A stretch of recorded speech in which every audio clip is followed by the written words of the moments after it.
ಪಾಕ್ ಜೈಲಲ್ಲಿ 128 ಮೀನುಗಾರರು ವಿಲವಿಲ. ಅಕ್ಷರಶಃ ಪಾಕಿಸ್ತಾನದಲ್ಲಿ ನರಕಯಾತನೆ. ಹೇಗೆಲ್ಲ ಚಿತ್ರಹಿಂಸೆ ಕೊಡ್ತಿದ್ದಾರೆ ಗೊತ್ತಾ? ಪ್ರಾಣ ಹೋಗ್ತಿದ್ದರೂ ಕಾಲಿನ ಬೇಡಿ ಬಿಚ್ಚಲಿಲ್ಲವಂತೆ. ಎಸ್, ಇದು ನಿಜಕ್ಕೂ ಆಘಾತಕಾರಿ ಸುದ್ದಿ. ನಮ್ಮ ದೇಶದ ಜನರು ಆಗಿರಬಹುದು ಅಥವಾ ಸೈನಿಕರಾಗಿರಬಹುದು, ಪಾಕ್ನವರಿಗೆ ಸೆರೆ ಸಿಕ್ಕಾಗ ಅದೆಷ್ಟು ಕ್ರೂರವಾಗಿ ನಡೆಸಿಕೊಳ್ತಾರೆ ಎಂಬುದನ್ನ ನಾವು ಸಿನಿಮಾದಲ್ಲಿ ನೋಡಿರ್ತೇವೆ.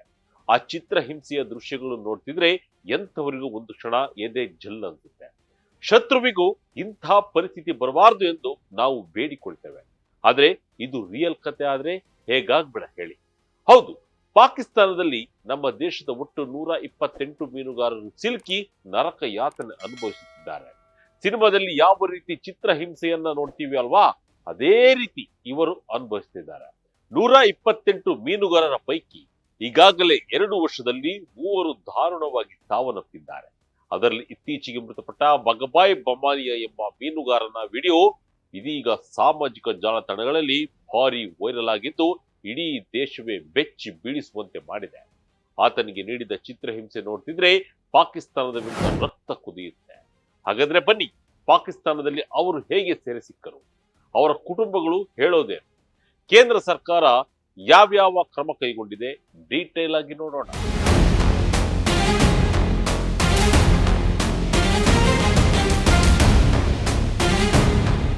ಎಸ್, ಸಮುದ್ರವೇ ನಮ್ಮ ಉಸಿರು, ಮೀನುಗಾರಿಕೆಯೇ ನಮ್ಮ ಬದುಕು ಎಂದು ನಂಬಿಕೊಂಡಿದ್ದ ಮುಗ್ಧ ಜೀವಿಗಳು ಇಂದು ನೆರೆ ರಾಷ್ಟ್ರ ಪಾಕಿಸ್ತಾನದ ಕರಾಳ ಕಾರಾಗೃಹದಲ್ಲಿ ನರಕ ಯಾತನೆ ಅನುಭವಿಸ್ತಾ ಇದ್ದಾರೆ. ಬದುಕಲು ಹೋದವರು ಶವವಾಗಿ ಮಾಡ್ತಾ ಇದ್ದಾರೆ. ಇದು ಕೇವಲ ಒಂದು ಕಥೆಯಲ್ಲ, ಬದಲಾಗಿ ಭಾರತ ಮತ್ತು ಪಾಕಿಸ್ತಾನದ ನಡುವಿನ ಜಲಗಡಿ ವಿವಾದಕ್ಕೆ ಬಲಿಯಾಗುತ್ತಿರುವ ನೂರಾರು ಮೀನುಗಾರರ ಕಣ್ಣೀರಿನ ವ್ಯತೆ. ಜನವರಿ 20, 2020ರ ಅಧಿಕೃತ ಅಂಕಿಅಂಶಗಳ ಪ್ರಕಾರ ಗುಜರಾತ್ ಮೂಲದ ಬರೋಬ್ಬರಿ 128 ಮೀನುಗಾರರು ಪಾಕಿಸ್ತಾನದ ಜೈಲುಗಳಲ್ಲಿ ಬಂದಿಯಾಗಿದ್ದಾರೆ. ಈ ಪೈಕಿ ಕಳೆದ 2 ವರ್ಷಗಳಲ್ಲಿ 3 ದಾರುಣವಾಗಿ ಸಾವನ್ನಪ್ಪಿದ್ದಾರೆ. ಅದರಲ್ಲಿ ಇತ್ತೀಚೆಗೆ ಮೃತಪಟ್ಟ ಬಗಬಾಯ್ ಬಮಾನಿಯಾ ಎಂಬ ಮೀನುಗಾರನ ವಿಡಿಯೋವೊಂದು ಇದೀಗ ಸಾಮಾಜಿಕ ಜಾಲತಾಣಗಳಲ್ಲಿ ವೈರಲ್ ಆಗಿದ್ದು ಇಡೀ ದೇಶವೇ ಬೆಚ್ಚಿ ಬೀಳುವಂತೆ ಮಾಡಿದೆ. ಪಾಕಿಸ್ತಾನ ಸರ್ಕಾರದ ವಿರುದ್ಧ ಭಾರತೀಯರು ಕೆಂಡ ಕಾರ್ತಾ ಇದ್ದಾರೆ. ಆಸ್ಪತ್ರೆಯಲ್ಲಿ ಜೀವನ್ಮರಣ ಹೋರಾಟ, ಕಾಲಿಗೆ ಸರಪಳಿ ಹಾಕಿ ಚಿತ್ರಹಿಂಸೆ. ಎಸ್, ಆಸ್ಪತ್ರೆಯ ಹಾಸಿಗೆ ಮೇಲೆ ಜೀವನ್ಮರಣ ಹೋರಾಟ ನಡೆಸುತ್ತಿರುವಾಗಲೂ ಆತನ ಕಾಲುಗಳಿಗೆ ಸರಪಳಿ ಹಾಕಲಾಗಿತ್ತು ಎಂಬ ಆಘಾತಕಾರಿ ದೃಶ್ಯಗಳು ಪಾಕಿಸ್ತಾನದ ಮಾನವ ಹಕ್ಕುಗಳ ಉಲ್ಲಂಘನೆಯ ಕರಾಳ ಮುಖವನ್ನ ಜಗತ್ತಿನೆದುರು ಬೆತ್ತಲೆ ಮಾಡಿದೆ. ಗುಜರಾತ್ ವಿಧಾನಸಭೆಯಲ್ಲಿ ಈ ಬಗ್ಗೆ ಗಂಭೀರ ಚರ್ಚೆ ನಡೆದಿದ್ದು ಸರ್ಕಾರ ನೀಡುತ್ತಿರುವ ಪರಿಹಾರದ ಮೊತ್ತ ಮತ್ತು ರಾಜತಾಂತ್ರಿಕ ವೈಫಲ್ಯಗಳ ಬಗ್ಗೆ ತೀವ್ರ ಆಕ್ರೋಶ ವ್ಯಕ್ತವಾಗ್ತಿದೆ. ಈ ಘಟನೆಯ ಬಗ್ಗೆ ಸಂಪೂರ್ಣ ಮಾಹಿತಿಯನ್ನು ನೋಡ್ತಾ ಹೋಗೋಣ. ಹೊಟ್ಟೆಪಾಡಿಗೆ ಹೋದವನು ಶವವಾಗಿ ಬಂದ, ಮುಗಿಲು ಮುಟ್ಟಿದ ಕುಟುಂಬಸ್ಥರ ಆಕ್ರಂದನ. ಗುಜರಾತ್ನ ಜನಾಗಢ್ ಜಿಲ್ಲೆಯ ಉನಾ ತಾಲೂಕಿನ ಚಿಕ್ಲಿ ಗ್ರಾಮದ ಬಗಬಾಯ್ ಬಮಾನಿಯಾ ಎಂಬ ಮೀನುಗಾರ ತನ್ನ ಸಂಸಾರದ ಹೊಟ್ಟೆ ಹೊರೆಯಲು ಸಮುದ್ರವನ್ನೇ ನಂಬಿದ್ದ. ಆದರೆ ಆತನಿಗೆ ಆ ಸಮುದ್ರವೇ ಮುಳುವಾಗಲಿದೆ ಎಂದು ಯಾರು ಊಹಿಸಿರಲಿಲ್ಲ. ಸುಮಾರು 4 ವರ್ಷಗಳ ಹಿಂದಿನ ಮಾತು. ಫೆಬ್ರವರಿ 18, 2022ರಂದು ಬಗಬಾಯ್ ಬಮಾನಿಯಾ ಬುರಾಕ್ ಹೆಸರಿನ ದೋಣಿಯಲ್ಲಿ ಅರಬ್ಬಿ ಸಮುದ್ರದಲ್ಲಿ ಮೀನುಗಾರಿಕೆಗೆ ತೆರಳಿದ್ದರು. ಸಮುದ್ರದಲ್ಲಿ ನಿಖರವಾದ ಗಡಿರೇಖೆಗಳಿರದ ಕಾರಣ ಆಕಸ್ಮಿಕವಾಗಿ ಪಾಕಿಸ್ತಾನದ ಜಲಗಡಿಯನ್ನ ಪ್ರವೇಶ ಮಾಡಿದ್ರು ಎಂಬ ಆರೋಪದ ಮೇಲೆ ಪಾಕಿಸ್ತಾನದ ಭದ್ರತಾ ಪಡೆಗಳು ಆತನನ್ನ ಮತ್ತು ದೋಣಿಯನ್ನ ವಶಕ್ಕೆ ಪಡೆದುಕೊಂಡವು. ಅಂದಿನಿಂದ ಆತನನ್ನ ಕರಾಚಿಯ ಜೈಲಿನಲ್ಲಿ ಇತರ ಭಾರತೀಯ ಮೀನುಗಾರರೊಂದಿಗೆ ಬಂಧಿಸಿ ಇಡಲಾಗಿತ್ತು. ಕುಟುಂಬಸ್ಥರು ಆತ ಎಂದಾದರೂ ಮರಳಿ ಬರುತ್ತಾರೆ ಎಂದು ಜಾತಕ ಪಕ್ಷಿಗಳಂತೆ ಕಾಯ್ತಾ ಇದ್ರು. ಆದರೆ ಬಂದದ್ದು ಆತನ ಜೀವಂತ ದೇಹವಲ್ಲ, ಬದಲಾಗಿ ನಿರ್ಜೀವ ಶವ. ಮೀನುಗಾರರ ಪರಿತಪಿಸುವ ವಿಡಿಯೋ ವೈರಲ್, ಪಾಕಿಸ್ತಾನಕ್ಕೆ ಕುಟುಂಬಸ್ಥರ ಹಿಡಿಶಾಪ. ಕರಾಚಿ ಜೈಲಿನಲ್ಲಿದ್ದಾಗ ಬಗಬಾಯ್ ತೀವ್ರ ಅನಾರೋಗ್ಯಕ್ಕೆ ತುತ್ತಾಗಿದ್ದರು. ತಕ್ಷಣವೇ ಅವರನ್ನ ಅಲ್ಲಿನ ಆಸ್ಪತ್ರೆಗೆ ದಾಖಲಿಸಲಾಯಿತು. ಆದರೆ ಚಿಕಿತ್ಸೆ ಫಲಕಾರಿಯಾಗದೆ ಜನವರಿ 16ರಂದು ಅವರು ಕೊನೆ ಉಸಿರೆಳೆದರು. ಆ ಬಳಿಕ ಅವರ ಮೃತದೇಹವನ್ನ ಗುಜರಾತ್ಗೆ ತರಲಾಯಿತು. ಆದರೆ ಆ ಸಾವಿನ ಬೆನ್ನಲ್ಲೇ ಆಘಾತಕಾರಿ ವಿಡಿಯೋವೊಂದು ಸಾಮಾಜಿಕ ಜಾಲತಾಣಗಳಲ್ಲಿ ಕಾಡ್ಗಿಚ್ಚಿನಂತೆ ಹಬ್ಬಿತ್ತು. ಆ ವಿಡಿಯೋದಲ್ಲಿ ಬಗಬಾಯ್ ಅವರು ಆಸ್ಪತ್ರೆಯ ಹಾಸಿಗೆ ಮೇಲೆ ಚಿಕಿತ್ಸೆ ಪಡೆಯುತ್ತಿರುವುದು ಮತ್ತು ಅವರ ಕಾಲುಗಳಿಗೆ ದಪ್ಪನೆಯ ಕಬ್ಬಿಣದ ಸರಪಳಿಗಳನ್ನ ಕಟ್ಟಿರುವುದು ಸ್ಪಷ್ಟವಾಗಿ ಕಾಣಿಸ್ತಾ ಇತ್ತು. ಒಬ್ಬ ರೋಗಿ, ಅದು ಸಾವು ಬದುಕಿನ ನಡುವೆ ಹೋರಾಡುತ್ತಿರುವ ಮುಗ್ಧ ಮೀನುಗಾರನಿಗೆ ಈ ರೀತಿಯ ಕ್ರೂರ ಶಿಕ್ಷೆ ನೀಡಬೇಕಿತ್ತೆ. ಇದು ಅಂತಾರಾಷ್ಟ್ರೀಯ ಮಾನವ ಹಕ್ಕುಗಳ ಸ್ಪಷ್ಟ ಉಲ್ಲಂಘನೆಯಲ್ಲವೇ? ವಿದೇಶಿ ಜೈಲುಗಳಲ್ಲಿರುವ ಕೈದಿಗಳ ವೈದ್ಯಕೀಯ ಶಿಷ್ಟಾಚಾರಗಳು ಇಷ್ಟೊಂದು ಅಮಾನವೀಯವಾಗಿರುತ್ತವೆಯೇ ಎಂಬೆಲ್ಲ ಪ್ರಶ್ನೆಗಳು ಇದೀಗ ಜಾಗತಿಕ ಮಟ್ಟದಲ್ಲಿ ಪ್ರತಿಧ್ವನಿಸುತ್ತಿವೆ. ಪಾಕಿಸ್ತಾನದ ಈ ಕ್ರೂರ ವರ್ತನೆಗೆ ಭಾರತದಾದ್ಯಂತ ತೀವ್ರ ಆಕ್ರೋಶ ವ್ಯಕ್ತವಾಗುತ್ತಿದೆ. ಗುಜರಾತ್ನ 128 ಮೀನುಗಾರರು ಪಾಕ್ನಲ್ಲಿ, ಮಾಹಿತಿ ಕೊಟ್ಟ ಮೀನುಗಾರಿಕಾ ಸಚಿವರು. ಈ ವಿಡಿಯೋ ಮತ್ತು ಸಾವಿನ ವಿಚಾರ ಗುಜರಾತ್ನ ವಿಧಾನಸಭೆಯಲ್ಲೂ ಬಿರುಗಾಳಿ ಎಬ್ಬಿಸಿದೆ.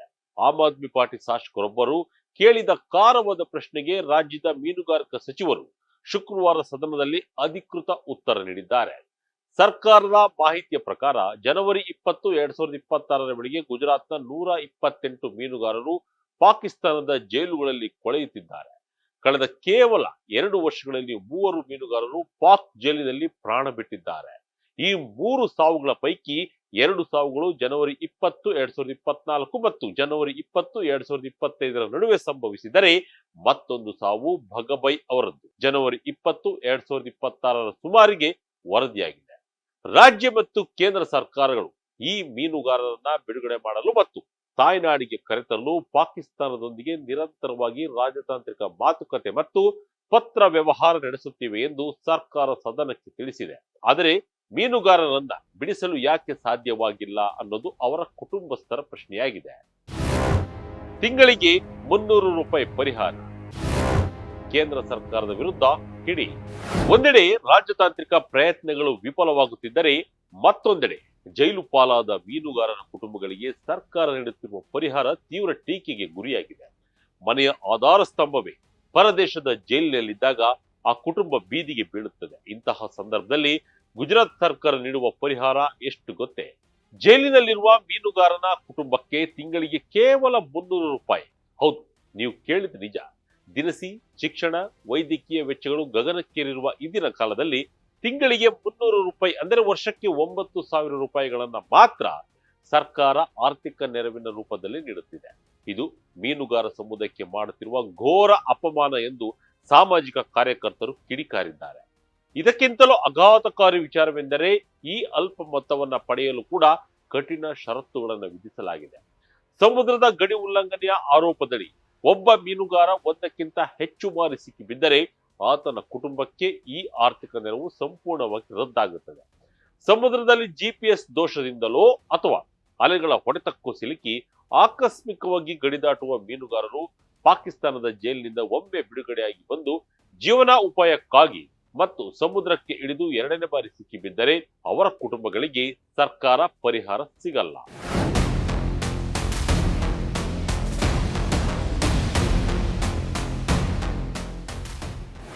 ವೀಕ್ಷಕರೇ, ಮೀನುಗಾರಿಕೆ ಎನ್ನುವುದು ಕೇವಲ ಒಂದು ವೃತ್ತಿ ಅಲ್ಲ, ಅದು ಸಮುದ್ರದ ಅಲೆಗಳೊಂದಿಗೆ ನಿತ್ಯವೂ ನಡೆಸುವ ಜೀವನ್ಮರಣದ ಹೋರಾಟ. ಅರಬ್ಬಿ ಸಮುದ್ರದಲ್ಲಿ ಭಾರತ ಮತ್ತು ಪಾಕಿಸ್ತಾನದ ನಡುವೆ ಸ್ಪಷ್ಟವಾದ ಭೌತಿಕ ಗಡಿ ರೇಖೆಗಳಿಲ್ಲ. ಹೀಗಾಗಿ ಮೀನುಗಾರಿಕೆಯ ಆಸೆಯಲ್ಲಿ ಮೀನುಗಾರರು ಗಡಿದಾಟುವುದು ಸಾಮಾನ್ಯ.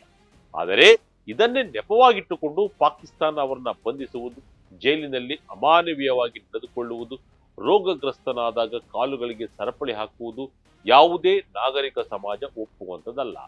ಭಗಬೈ ಬಮಾನಿಯ ಸಾವಿನ ವಿರುದ್ಧ ಎಲ್ಲೆಡೆ ಆಕ್ರೋಶ ವ್ಯಕ್ತವಾಗಿದೆ.